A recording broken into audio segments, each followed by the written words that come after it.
Every summer, boat owners across America pour billions of dollars into their fuel tanks. And according to mechanics who see the damage firsthand, nearly a third of that money is completely wasted. Not on the water, not on good times with family, but on lies.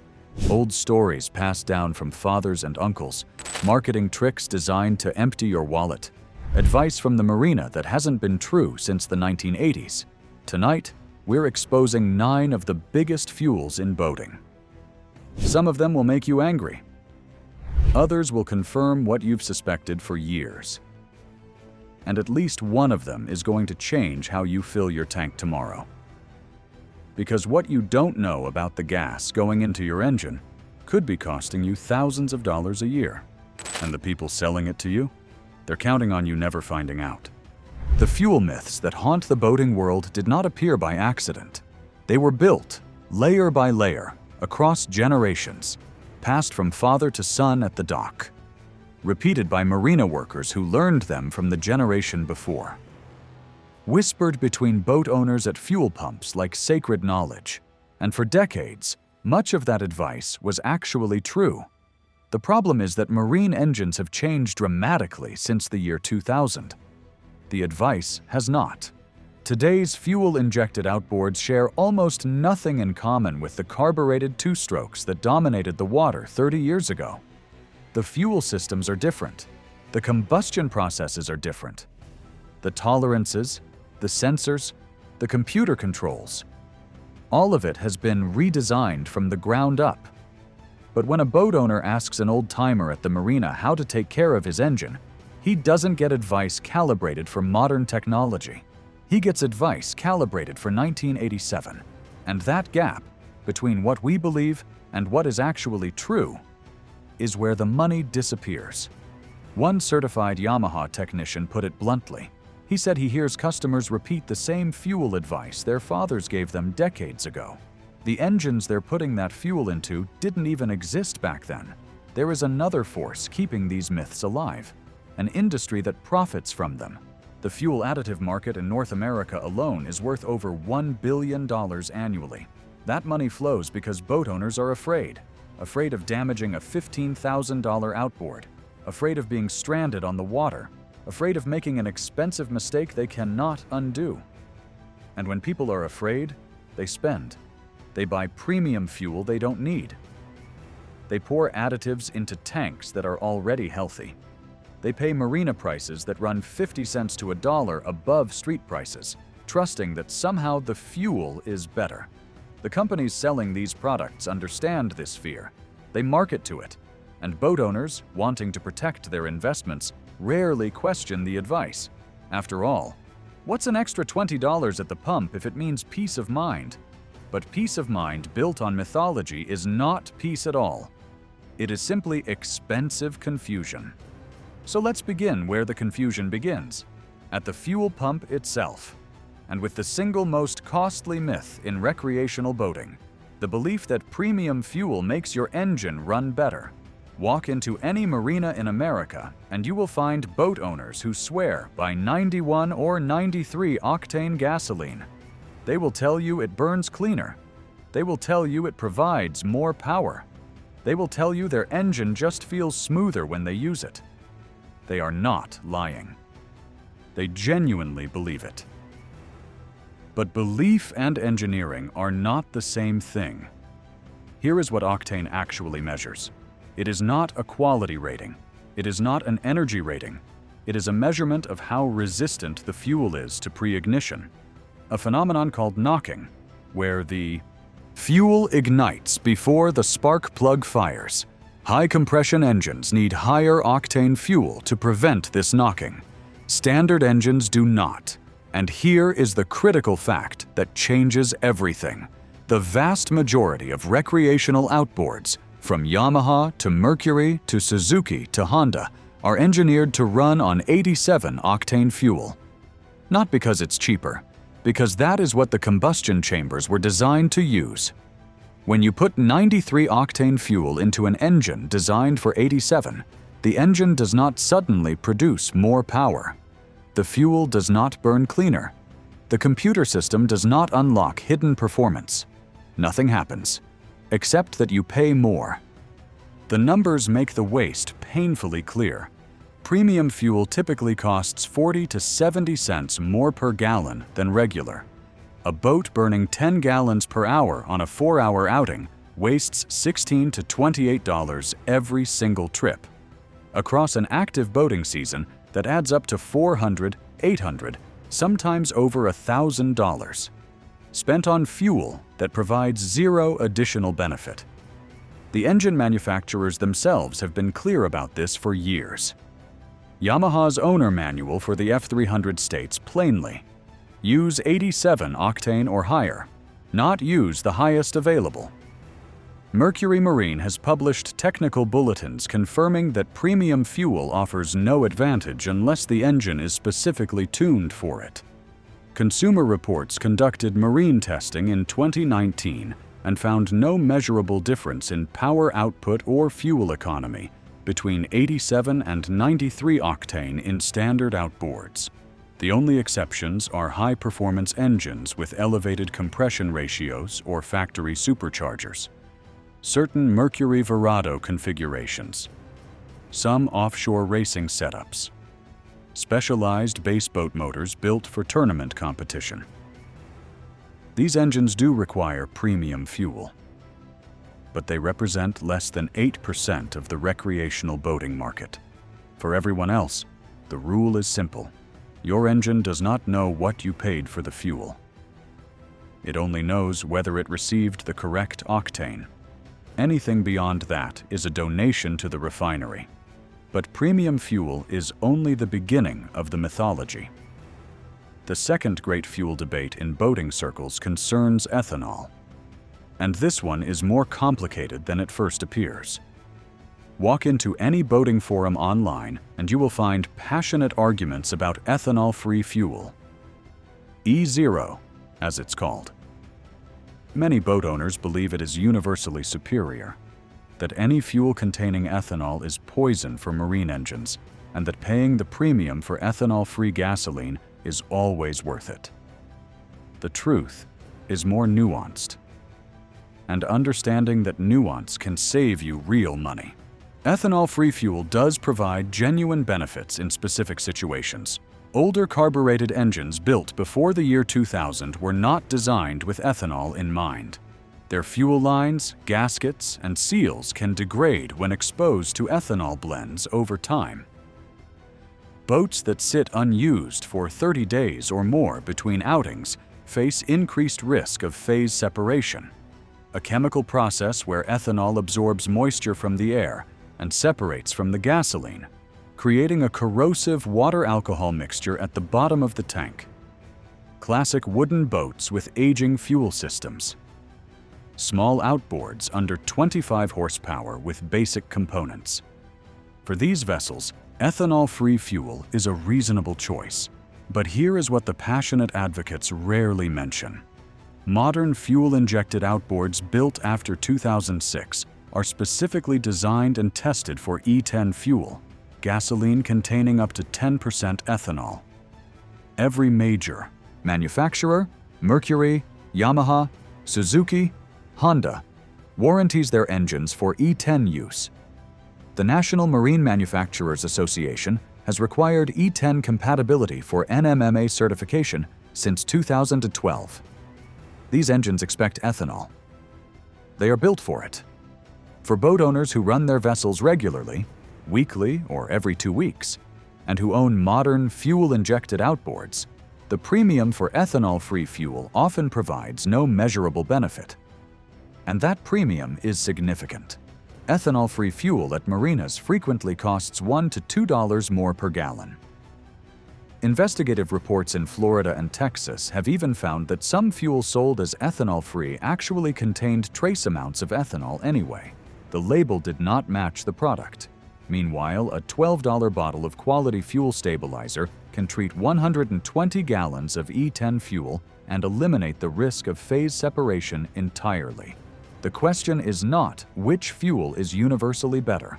The question is what your actual usage pattern looks like. This brings us to the 3rd myth, one that costs boat owners money not through what they buy, but through what they fail to do. Most people think of fuel stabilizer as a winterization product, something you pour into the tank before storing your boat for the cold months.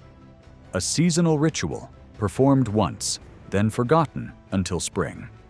This understanding is dangerously incomplete. Modern gasoline blended with ethanol begins degrading in as little as 30 days. The volatile compounds that help the fuel ignite start evaporating. Varnish and gum deposits begin forming inside the fuel system. In humid climates, phase separation can begin within 60 to 90 days as ethanol pulls moisture from the air through tank vents. None of this waits for winter. Marine mechanics across the country report that 40% of fuel-related service calls during the summer months trace back to fuel that sat too long, not during winter storage, but during the active boating season. The owner went 3 weeks without using the boat, then 4 weeks, then 6. By the time they returned, the fuel had already started breaking down. The chemistry does not know what month it is. Gasoline degrades on its own schedule. Quality fuel stabilizers from brands like Stabil and Startron have been tested to keep fuel stable for 12 to 24 months. Mercury Marine officially recommends using stabilizer in any fuel that will sit for more than 3 weeks. The cost per gallon treated works out to roughly 10 to 15 cents.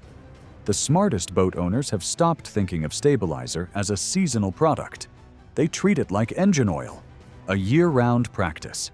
Every fill-up, every tank. Not because they are paranoid, but because they understand the chemistry. The fourth myth runs in the opposite direction. Some boat owners believe the best way to keep fuel fresh is to run their tanks nearly empty. The logic seems reasonable on the surface. Less fuel in the tank means you are always burning newer fuel. No old gas sitting around to go stale. The logic is backwards, and following it can destroy your fuel system. Here is what actually happens inside a fuel tank that is kept chronically low. Empty space in the tank means airspace. Air contains moisture. As temperatures rise and fall, especially overnight, that moisture condenses on the interior walls of the tank.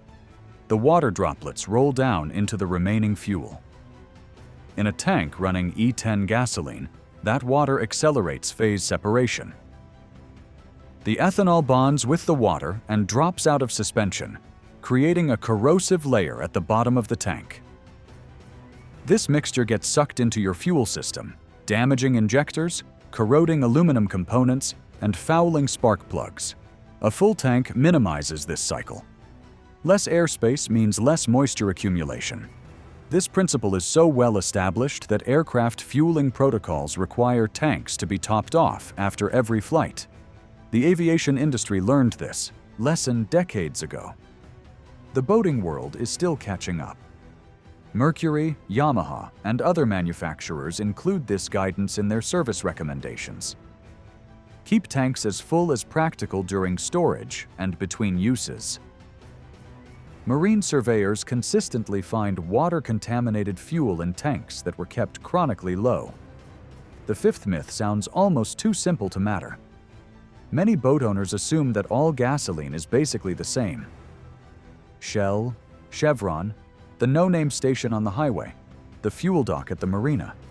It all comes from the same refineries, flows through the same pipelines, and ends up being identical except for the sticker on the pump. This is partially true, and partially wrong in ways that matter. Base gasoline does flow through shared regional pipeline networks. Octane ratings are standardized. EPA regulations set minimum quality thresholds. At a molecular level, the fuel is similar. But what differs are the additives, the handling, and the freshness. Top-tier certified fuels. Sold at Shell, Chevron, Costco, and other participating stations, contain 2 to 3 times the detergent additives of minimum specification fuels. Long-term studies on engine cleanliness show measurable reductions in carbon deposits when using these higher quality blends. The cost difference is typically only 3 to 8 cents per gallon. More importantly for boat owners, fuel turnover rates vary enormously between stations. A busy Costco or truck stop may cycle through its underground tanks every few days. The fuel is always fresh. A quiet marina fuel dock, by contrast, may hold the same fuel for weeks at a time, especially during shoulder seasons. That fuel sits in tanks exposed to temperature swings and humidity. Testing has found marina fuel samples with higher water content than typical gas stations. The brand on the pump matters less than the volume flowing through it. A high-traffic station with no-name fuel is often a safer choice than a low-traffic marina selling premium. The sixth myth has been repeated at boat ramps for generations. Let your engine idle for 5 or 10 minutes before you head out. Warm it up. Give the oil time to circulate. Protect the internals before you put it under load. This advice made sense once. It does not anymore. Carbureted two-stroke outboards from the 1970s and 80s did benefit from extended warm-up periods. Cold engines with manual chokes needed time to stabilize their fuel-air mixture. The lubrication systems required time to fully pressurize. Modern fuel-injected outboards operate on completely different principles. Computer-controlled fuel injection achieves optimal mixture within 15 to 30 seconds of startup. Oil circulation begins immediately. The thermostat is designed for the engine to reach operating temperature under load, not sitting still at idle. Extended idling actually causes problems. Incomplete combustion at low RPM creates carbon buildup on valves and pistons. Spark plugs foul more quickly. Exhaust system corrosion accelerates from the condensation that forms during low-temperature operation. Yamaha's owner manual states it directly. Extended idling is not recommended. Mercury's technical guidance says a warm-up period of 30 to 60 seconds is sufficient before putting the engine in gear. 5 minutes of unnecessary idling on a 150 horsepower outboard burns roughly a third to half a gallon of fuel. Across a 30-trip season, that adds up to 9 to 15 gallons wasted, $45 to $75 in fuel, plus increased maintenance costs from carbon deposits. The correct approach is simple. Start the engine. Verify that cooling water is flowing. Put the engine in gear at low RPM and begin moving. The engine warms faster, burns cleaner, and operates more efficiently under light load than it ever will sitting at the dock. The seventh myth may be the most expensive of all, because it gives boat owners false hope. The fuel additive industry has grown enormously over the past 2 decades, and some of that marketing suggests that the right product can reverse ethanol damage, dissolve deposits, rejuvenate seals, restore corroded components, pour it in, and watch your fuel system heal itself. This is not how chemistry works. Fuel additives can do certain things very well. They can prevent phase separation when added to fresh fuel. They can stabilize gasoline for long-term storage. They can provide supplemental lubrication for fuel pumps and injectors. They can slowly clean minor carbon deposits over time. What they cannot do is reverse mechanical damage that has already occurred. Rubber fuel lines that have swelled or hardened from ethanol exposure cannot be restored by any liquid. Corroded aluminum inside carburetors and fuel rails cannot be rebuilt by an additive. Gaskets and O-rings that have lost their seal cannot be rejuvenated by pouring something into the tank. A marine technician in Florida described it simply.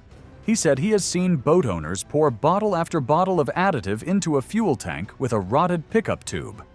You cannot chemistry your way out of mechanical failure. The additive industry uses words like rejuvenate and restore because those words are not regulated. They imply capabilities that do not exist. And boat owners, hoping to avoid a $400 to $800 fuel system service, spend $50 to $150 on products that cannot solve the underlying problem. Additives are insurance, not medicine. They work brilliantly as prevention. They do not work as resurrection. The eighth myth offers a lesson in incomplete thinking. Many boat owners have heard that keeping the fuel tank full prevents condensation, and they take this advice to its extreme, believing that a completely full tank eliminates moisture problems entirely and keeps fuel perfect indefinitely. This is close to the truth, but close is not complete. a full tank does minimize airspace and significantly reduces condensation. It slows fuel degradation by limiting oxygen exposure.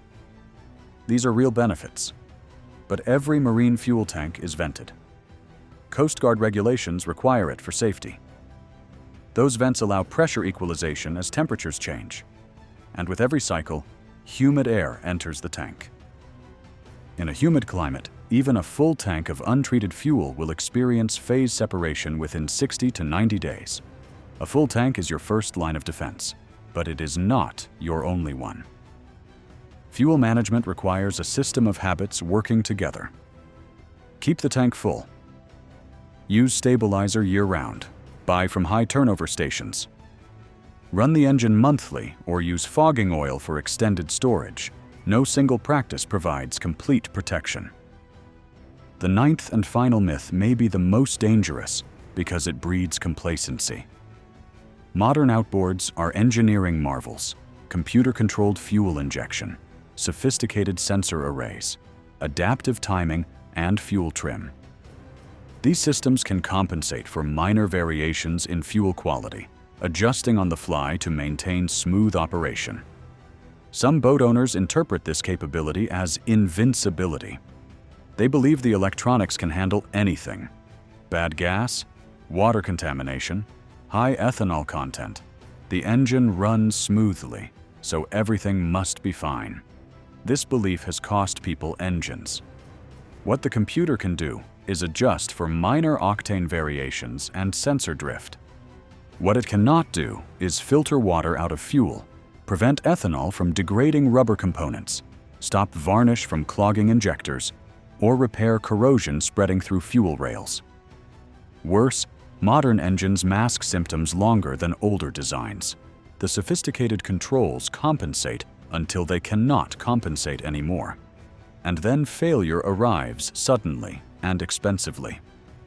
Mercury's 2023 service bulletin noted increasing fuel-related warranty claims despite improved engine technology. Yamaha. Technicians report that 60% of fuel system failures occur without prior warning codes. Technology has made outboards more forgiving. It has not made them invincible. Your best sensor remains the one between your ears. So what is the true cost of all this mythology? Conservative estimates suggest the average boat owner loses $500 to $2,000 annually to fuel myths. Unnecessary premium fuel, redundant additives, preventable repairs, wasted idling. Across a decade of boat ownership, that represents $5,000 to $20,000. Enough to buy a new outboard, fund years of maintenance, or simply stay on the water longer. The marine industry contains genuinely complicated engineering. Fuel management is not one of those complications. It is simpler than the mythology suggests, and the mythology is precisely where the money disappears. Every myth we have discussed tonight began with good intentions: protecting an investment, preserving an engine, honoring advice from someone trusted.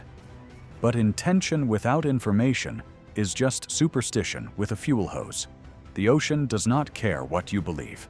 Your engine does not reward tradition. Only evidence floats. Everything else sinks.